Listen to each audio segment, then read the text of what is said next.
공무원 시험을 준비하다 낙심한 20대가 투신했는데 공교롭게 길을 가던 30대 공무원을 덮쳤습니다. 둘 다 숨졌습니다. 이 안타까운 죽음에 대한 추모 분위기가 이어지고 있는데요. 네, 우리 사회에 좀처럼 줄지 않는 자살 문제를 짚어보겠습니다. 새롭게 문을 연 서울시 자살예방센터의 황순찬 센터장이 나오셨습니다. 어서 오십시오. 예. 자살예방센터장이신데요. 특히나 이렇게 누군가 자살을 하고 지나가던 무고한 사람도 함께 숨지는 이런 사건들 보시면서 마음이 어떠셨어요? 예, 너무 안타까운 일이고요. 이번 사건을 계기로 우리 사회가 자살 문제에 대해서 모두가 다 같이 좀 신경을 쓰고 관심을 갖고 대처해야 되지 않을까 그렇게 생각합니다. 네, 곡성 공무원 죽음으로 우리 사회가 또 한 번 충격에 빠졌습니다. 사건을 자세히 정리해봤습니다. 네, 지난달 31일 가방을 맨 대학생 25살 유모 씨가 광주의 한 아파트 엘리베이터를 탑니다. 30분 뒤 유 씨는 아파트 20층에서 투신했습니다. 아래는 전남 곡성 군청 공무원 40살 양모 씨가 있었고 순식간에 유 씨는 양 씨의 머리 위를 덮쳤습니다. 엄청난 충격 뒤 두 사람은 병원으로 옮겨졌지만 모두 숨졌습니다. 사고 당시 양 씨는 임신 8개월이 된 아내와 6살 난 아들과 함께 아파트 현관으로 들어가려던 길이었습니다. 투신한 대학생 유 씨는 공무원 시험을 준비 중이었고 투신 장소인 아파트 복도에서는 처지를 비관하는 유서가 발견됐습니다. 자, 지금 고인이 일했던 곡성, 전남 곡성에는 추모의 목소리가 이어지고 있습니다. 잠깐 동료분 전화 연결해서 그곳 분위기 좀 알아보겠습니다. 곡성군청의 공유리 주무관 나와 계시죠? 예, 안녕하세요. 네, 참 많이들 놀라시고 또 상실감도 크셨을 것 같습니다. 동료분들이. 그곳 분위기는 지금 어떻습니까? 그냥 너무 갑작스러운 상황이어서 아직까지 좀 믿기지 않고 그냥 차분하고 조용한 분위기예요. 네. 다들. 네. 혹시 유족들도 좀 만나보셨습니까? 어떻게 지내고 계십니까? 예, 이제 3일장 시작했을 때부터 빈소에 가서 계속 있으면서 유족분들도 만나 뵙고 일도 많이 도와드리고 있습니다. 네. 돌아가신 양 주무관님 평소에 어떤 분이셨을까요? 그 군청 홍보를 담당하셨다고 하던데요. 예, 평소에 차분하고 성실하게 일하시는 모범 공무원이셨고요. 네. 네, 이런 일이 있을 거라고는 정말 상상도 못했는데 자기 일에 소신을 가지고 열심히 일을 해주시는 분이셨어요. 네. 최근에도 그 영화 곡성과 또 곡성 장미축제 때문에 계속 바쁘셨다고 하더라고요. 그분이 올리신 SNS를 보니까 그걸 계속 홍보하시더라고요. 아예 곡성 홍보 업무를 담당하다 보니까 이제 축제를 대외적으로 널리 알려야 하고 이제 영화 곡성과 연계해서 곡성군을 홍보를 하려고 보도 자료 같은 것도 직접 만드시기도 하고 만든 보도 자료를 널리 배포하시기도 하고 축제 기간이 10일이었는데 주말을 2주 연속으로 쉬지도 않고 일을 하셨으니까 한 20일 정도 연속으로 출근을 하시면서 되게 열심히 일을 하셨어요. 네. 자, 20일 연속 출근하셨다고. 그날 사고 날도 야근하고 들어가시다가 변을 당한 것으로 들었습니다. 순직 처리 여부는 혹시 들으셨습니까? 예, 지금 이제 장례가 끝나고 신청은 유족분들이 해주셔야 되는 건데 그거에 관련된 자료라든지 증빙 자료 같은 경우에 저희 군에서 제공해드릴 수 있는 최대한 협조를 다 해서 하려고 지금 하고 있습니다. 네, 알겠습니다. 오늘 어려운 전화 연결 고맙습니다. 예, 감사합니다. 네. 이야기를 좀 들어봤습니다. 오늘이 발인이었다고 하던데요. 갑작스럽게 숨진 공무원에게 아들이 있었고요. 또 임신한 아내가 있었습니다. 가족들의 슬픔도 클 것 같아요. 그런데 또 하나 안타까운 것은 또 자살한 20대 공무원 준비생이지요. 그 유가족들을 찾아갔다고 하던데요. 가족분들이 상황이 어땠을까요?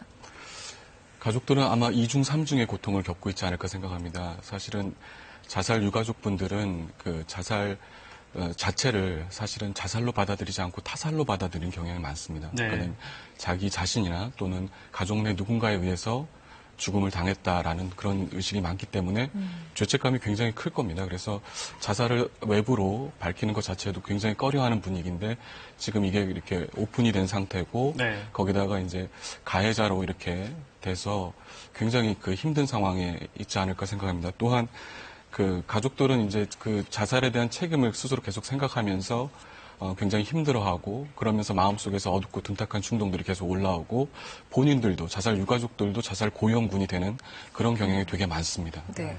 그 장례식장에 그 20대 자살한 공시생의 아버지와 친형이 찾아가서 유가족들에게 사과의 마음을 표현했다고 하는데 오히려 어떤 보상이나 이런 것을 바라지 않고 같은 아픔을 가진 사람으로서 그 위로해줬다고 합니다. 이런 것들도 규감이 되는 모습이에요. 그렇죠. 하여튼 그 사별 가족들 경우는 그 굉장히 힘든 그 가운데서도 그렇게 잘 그렇게 또 그 희생자 또 그 가족들도 또 같이 위로하는 그런 모습을 보인 것 같습니다. 네. 네. 자, 우리가 놓쳐서 안 될 부분이 하나 있습니다. 우리가 OECD 회원국 중에 뭐 자살률이 제일 높은 건 알고 있는 사실인데 청년 비중도 그렇습니까?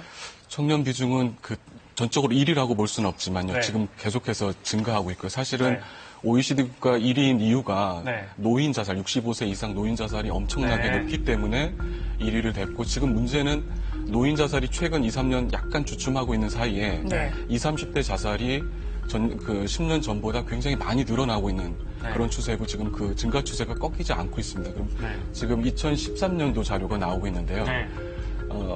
그 인구 10만 명당 그 한국 경우 28.7명이 자살로 사망하는 걸로 되어 있고 OECD 일본과도 큰 차이가 납니다. 그렇죠. OECD 평균이 12.0명인데 2배 이상의 차이를 보이고 있습니다.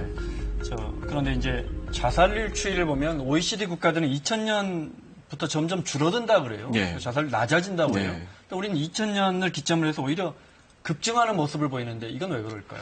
우리 사회에 여러 가지 문제가 총체적으로 드러나는 그런 어떤 양상을 보이고 있습니다. 그러니까 97, 98 IMF 경제 위기 때 자살률이 폭증하고 그 다음에 그 이후에 조금 줄어들다가 2000년부터 계속 늘어나고 있는데 그 경제 활동을 담당했던 인구가 고령화되고 그 노령 인구에 대한 어떤 대책이나 노인 빈곤에 대한 문제가 마련되지 않으면서 사실 노인 인구에 대한 그 고령화 대응 지수도 우리나라가 꼴등이거든요. OECD에서. 그래서 그런 것들을 보면 전반적으로 이런 어떤 대비가 되어 있지 않은 상태에서 경제적인 위기라든지 그다음에 여러 가지 사회적 갈등, 그다음에 대인 간 어려움 이런 것들을 겪으면서 우리 사회의 모든 문제가 이 죽음이라는 형태로 드러나고 있는 걸로 볼 수 있습니다. 경제와 관련이 있다. 고도 성장이 꺾이는 것과 관련이 있다. 그리고 인구 전체 대규모 인구가 노령화되면서 그런 추이를 보이고 있는 것 같습니다. 뭐 정도의 차이는 있겠지만 모두가 힘들게 살아가고 한 번쯤은 자살의 충동을 느끼기도 한다고 하는데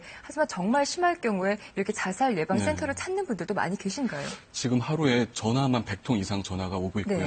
그래서 1년으로 따지면 거의 2만 5천, 7천 뭐 이렇게 전화가 오고 있고 저희가 정말 위급한 경우에는 출동을 해서 같이 경찰들과 함께 상담도 하고 필요하신 분들은 잠깐 응급 입원을 할 수 있도록 조치를 취하고 있습니다. 자막을 미리 넣을까요? 서울시 자살 예방센터 자막을 저희가 미리 넣겠습니다.